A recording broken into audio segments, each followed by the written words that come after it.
Buenos días, compañeros. Nosotros somos el equipo 6 y el día de hoy les vamos a explicar lo del lenguaje, teorías e investigación en el lenguaje como principal instrumento de cognición y trastornos.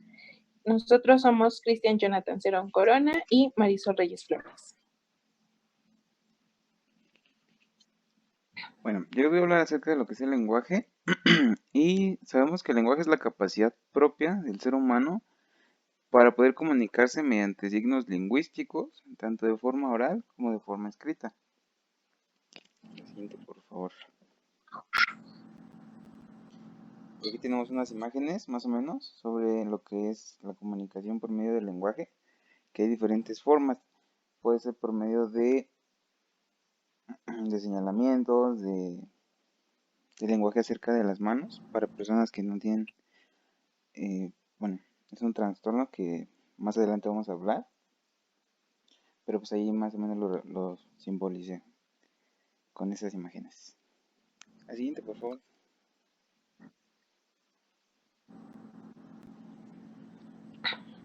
El lenguaje, estos son tipos de lenguaje.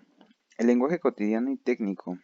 El lenguaje es la utilización de una lengua informal, familiar y se caracteriza por ser un lenguaje espontáneo, relajado y expresivo. El lenguaje cotidiano, el hablante usa onomatopeyas, oraciones, redundancias, entre otros. A su vez, el lenguaje técnico es utilizado por personas científicas y profesionales. Y ahí tenemos un poquito una imagen para que se den más o menos una idea. La siguiente, Mari, porfis. Lenguaje verbal y no verbal. Este tipo de lenguaje cotidiano, el hombre hace uso del lenguaje verbal y no verbal para comunicarse.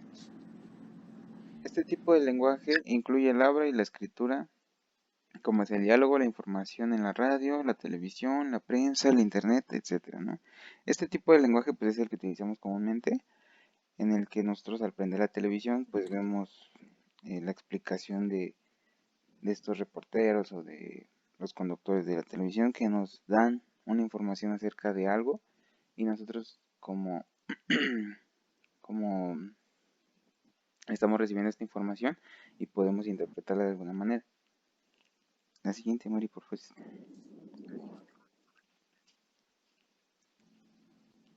El lenguaje denotativo y connotativo.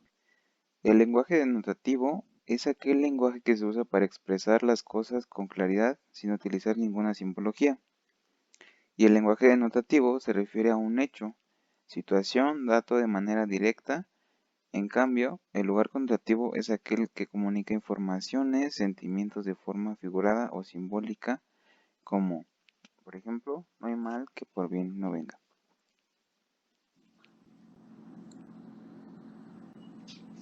El lenguaje artificial. Los lenguajes artificiales son aquellos que están diseñados para servir a un propósito específico. Por ejemplo, la lógica matemática o la informática también se llaman lenguajes formales. El lenguaje formal de programación es un lenguaje que consiste en la creación de códigos y reglas específicas que procesan instrucciones para los ordenadores. Al igual que nosotros tenemos un tipo de comunicación, en los ordenadores, como en este caso, a través de su sistema tienen información que entre ellos hacen un enlace de información o de comunicación, vaya, para que se pueda dar una respuesta al sistema.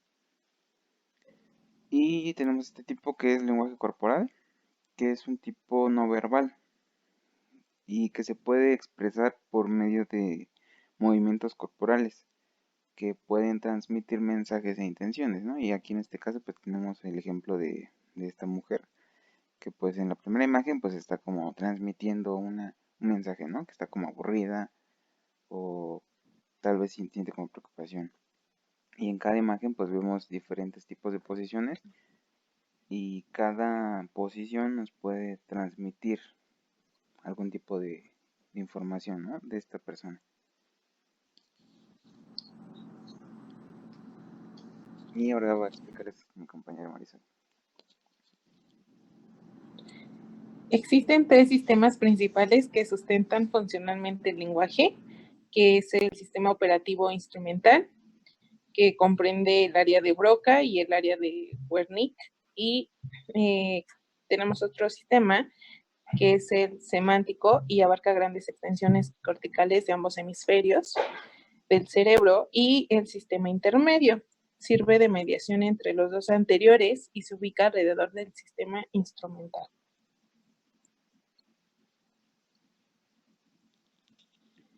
Bueno, las alteraciones del lenguaje pueden darse en el proceso comunicativo debido a diferentes causas. Estas pueden ser algún tipo de afección, pueden ser, por ejemplo, de la voz, puede ser una disfonía, del habla puede ser una disartría o del lenguaje puede ser una afasia, que ésta se produce como consecuencia de patología cerebral.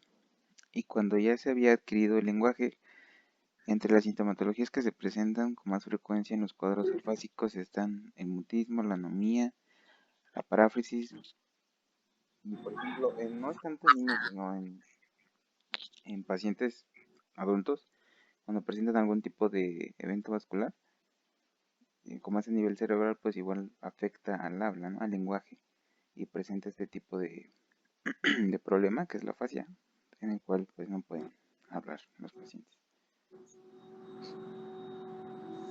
Dentro de las alteraciones del lenguaje también encontramos la siguiente. La alexia es la dificultad o incapacidad adquirida para la lectura y o comprensión de la lectura, y la grafia es la incapacidad adquirida en la producción del lenguaje escrito.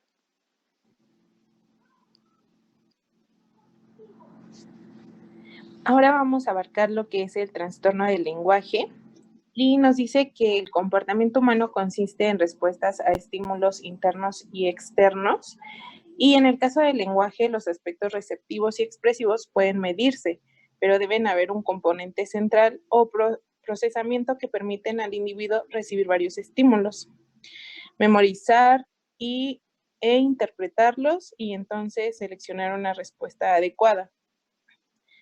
También, bueno, el desarrollo del lenguaje es un proceso complejo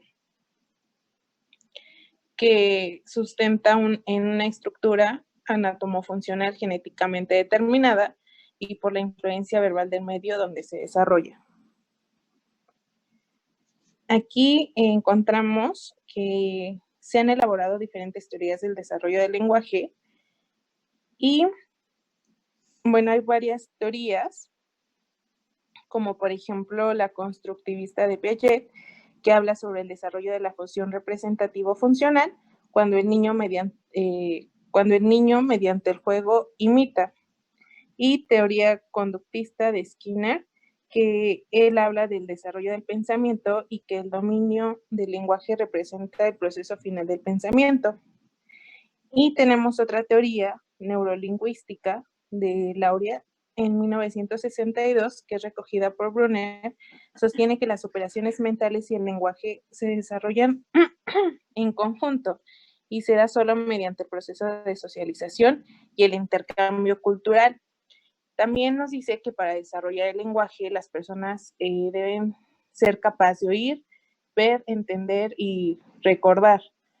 También los trastornos de audición, receptivo y del habla expresivo pueden afectar al lenguaje, pero si hay un problema en el procesamiento del lenguaje, es muy probable que después se agrave.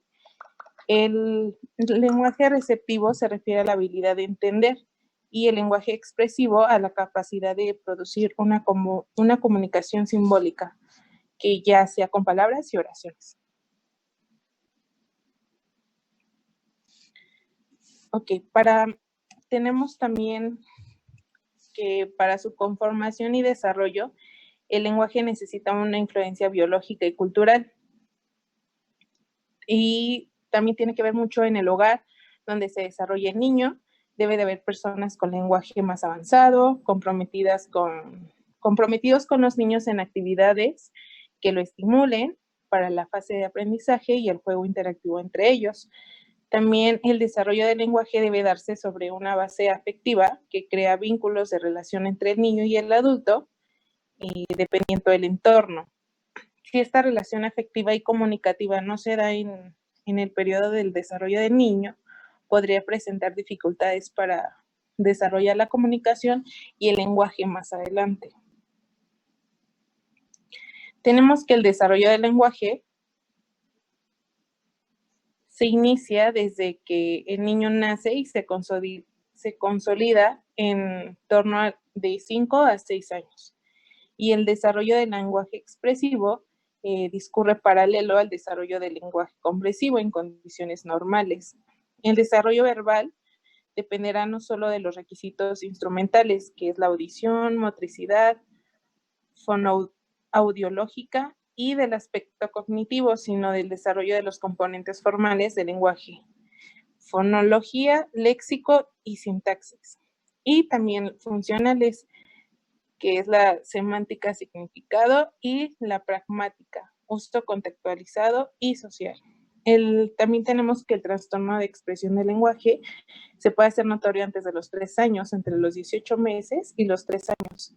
Y pues con ello también se llegan a preocupar pues los papás. También tenemos que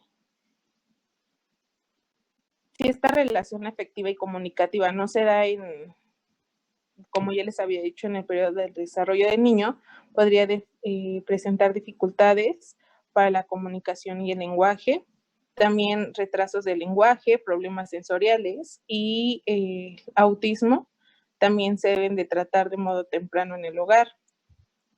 En resumen, la capacidad pues del hablar reside en el sistema nervioso y requiere que el niño sea expuesto al lenguaje desde pequeño y que posea el equipo pues biológico necesario para producirlo.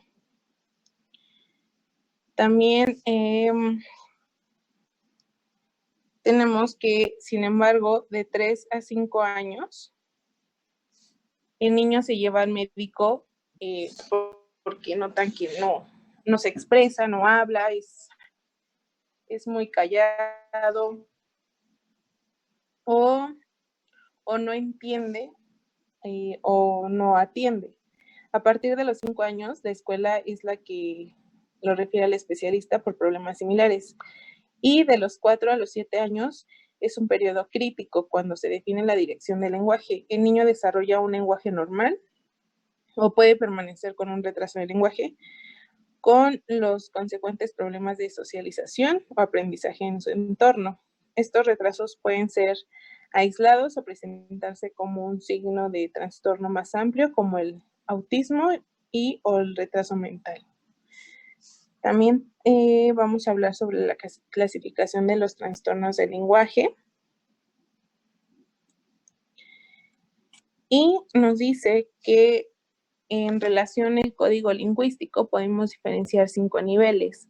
El fonológico, este nivel comprende los fonemas, que son rasgos distintivos articulatorios y acústicos, y la prosodia, que son hechos lingüísticos y suprasegmentales. También tenemos el morfológico, que es ordenamiento lógico-gramatical, el sintáctico, que es la organización secuencial de los enunciados y reglas que rigen la lengua, el semántico, que es el desarrollo de los significados, base relacional del lenguaje, y el pragmático, que son efectos esperados y buscados de los enunciados sobre el interlocutor y medios específicos utilizados en la comunicación. Y tenemos la conclusión, Cris. Okay. Bueno, y en conclusión ya al tema, podemos decir que el lenguaje es primordial en nuestra rutina diaria, ¿no? Ya que tiene funciones muy importantes en los seres humanos.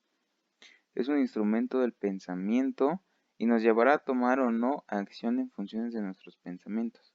Por ese motivo, ayuda a una regularización de conducta dirigida, porque pues obviamente a nosotros saber lo que estamos transmitiendo y comunicando por nuestros pensamientos, otra persona puede entenderlo, ¿no? También.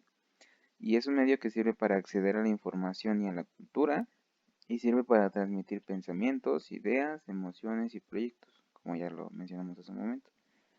Hay que tener en cuenta que existe el lenguaje receptivo y el lenguaje expresivo para poder mantener una comunicación, y ambas áreas con sus componentes se deben evaluar en los pacientes. Y pues por nuestra parte sería todo, compañeros. Muchas gracias por su atención y esperemos que les haya gustado la presentación.